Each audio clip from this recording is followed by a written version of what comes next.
ВМРО, кој ќе се спомни, малце асоцира на групата на Ванчо Михајлов и на Тодор Александров. Во збороваме во народната свест. Туку асоцира на Гоце Делчев, основачите, Јане Сандански и во 1893 основачите, нели колку беа 6 на број. Така да мислам дека во денешницата е многу битно што се случило во минатото, како во случајов сега е тоа на, како да кажеме, на политичка идеологија пропадната во Македонија. Значи, не гледам веќе кој ја застапува таа идеја.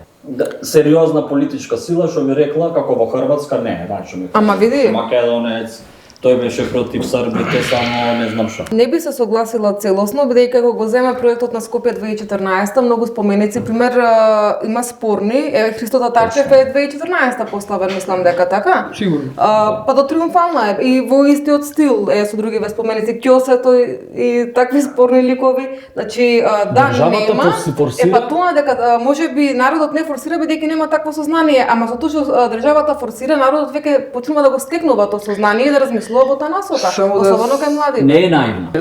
Дури тој споменикот е споменик на ВМРО. Така е, само што е грешно. Пак јас ќе речам. Грешно е заради тоа што до 1905 година кога нели се распушти исто организацијата Сплит, таму имаат да не навлегваме Рилски конгрес и конгреси. До тогаш во ниту еден момент организацијата нема акроним ВМРО.